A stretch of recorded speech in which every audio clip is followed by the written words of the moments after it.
अरे हाँ भाई रियान पराग, कैसी मचा रखी तुमने भागम भाग। भाई ऐसी कौन सी मुसीबत आ गई जो इस युजवेंद्र चहल को अचानक से आने पर मजबूर किया। पिछले कई दिन से एक ही रट लगा रखी है, चहल भाई जल्दी आ जाओ वरना अनर्थ हो जाएगा। लो भाई ये आ गया चहल, क्या है तुम्हारी समस्या बताओ, उसको सुलझाने की जरूर करेंगे पहल। अरे चहल भाई हम तो लुट गए, दुश्मन ना करे दोस्त ने वो काम किया है और हमारी दिलरुबा पर किसी और ने कब्जा किया है। भाई हम यहाँ तुम्हारी तरह क्रिकेट में करियर बनाने के चक्कर में उलझ गए, पीछे से कोई हमारी करस पर डाका डाल गया। अरे पराग भाई बात को जलेबी की तरह मत घुमाओ, कहना क्या चाहते हो सीधा सीधा बताओ। अरे किसने कब्जा किया है, किसने डाका डाला, कौन था वो ऐसा मतवाला जिसने तुम्हारे साथ ये सब कर डाला। अरे चहल भाई सीधी बात नो बकवास, जिसके फोटो वीडियो को हम यूट्यूब पर खोजते रह गए उस मासूम को ये गिल अपने जाल में फंसा के ले गए। भाई ये तो पूरी दुनिया जानती है नन्या पांडे के चक्कर में मेरी कितनी बेइज्जती हुई है। पता नहीं उसके लिए मुझे क्या क्या सहना पड़ा, जिसके मन में जो आया उसने वो बोला, लेकिन मैं किसी से नहीं लड़ा।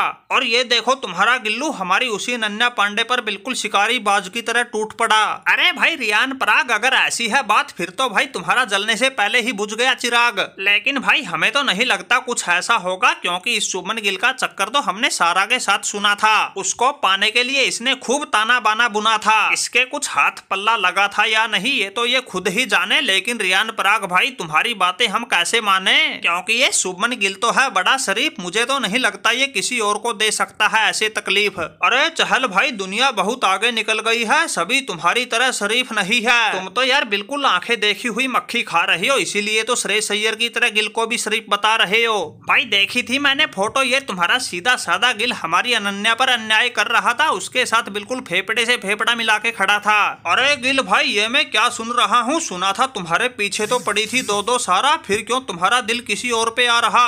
कुछ तो दाल में जरूर काला है, इसीलिए तो इतना उदास है ये रियान पराग बेचारा। अरे सच सच बताओ क्या थी कहानी, तुमने क्यों फेरा रियान पराग के अरमानों पर पानी। अरे चहल भाई लगता है तुम भी इस रियान पराग की बातों में आ गए, इसीलिए तो शुभमन गिल के शीशे की तरह साफ सुथरे चाल चरित्र पर सवाल उठा गए। अरे सच बताऊं तो चहल भाई ऐसा कुछ नहीं था जैसा सब सोच रहे हैं, ये रियान पराग तो वैसे ही कर रहा है हुटिंग। मैंने तो नन्या पांडे के साथ मिलकर छोटे से विज्ञापन की थी शूटिंग। अरे सबके सामने है कहानी, जो हमने बता दिया ये था उसका फल। अब तुम ही बताओ इस शुभमन गिल ने किसके साथ कर लिया छल। अब बातें बनाने वाले तो बनाएंगे, पता नहीं क्या क्या अंदाजे लगाएंगे।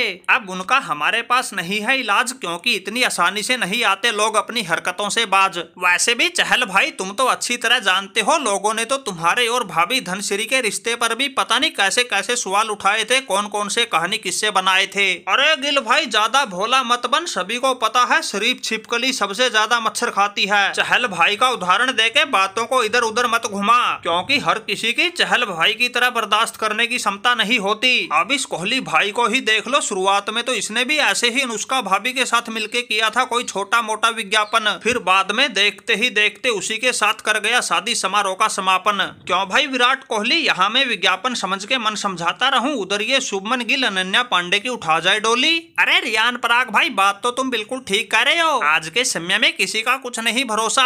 ये गिल उस अनन्या पांडे के साथ ऐसी करेगा ऐड, तुम्हारी लव स्टोरी का एक झटके में ही कर देगा खाता डेड। फिर आखिरी में लोग एक ही बात कहेंगे, रियान पराग भाई सो सैड। इसलिए भाई कोहली का तो यही है कहना, पूरे रहो चौकन्ने वरना लव स्टोरी से देर नहीं लगेगी रियान पराग के फटते पन्ने। अरे क्या भाई कोहली यार तुम भी ऐसी बातें कर रहे हो, पहली बात तो इस रियान पराग की उसके साथ कोई लव स्टोरी ही ना है, क्योंकि भाई अगर ऐसे यूट्यूब पे सर्च करने से सेटिंग होती तो नोरा फतेह अली खान और प्रियंका चोपड़ा पर तो आधे से ज्यादा हिंदुस्तान का कब्जा होता। ऐसे मुंह उठा के कहने से कोई दिलबर नहीं बनता, दिलबर बनाने के लिए हिम्मत दिखानी पड़ती है, तब कहीं जाकर बात बनती है। लेकिन ये फट्टू पराग तो सिर्फ यूट्यूब पर सर्च करके ही रह गया। और रही बात भाई विज्ञापन से लेके शादी समारोह के समापन की, ये गिल अपने आप नहीं गया, किसी ने बुलाया था तो गया था, साथ में मोटे पैसे भी लेकर आया था। अगर वो अनन्या पांडे रियान पराग पर इतनी ही जान छिड़कती है तो भाई कर देती हमारे साथ विज्ञापन करने से मना, हमने कोई जबरदस्ती थोड़े ही की थी। लगा लिया हमने अंदाजा, इन रियान पराग जैसों की तो एक ही थ्योरी है, न कुछ खुद से करना न दूसरों को करने देना।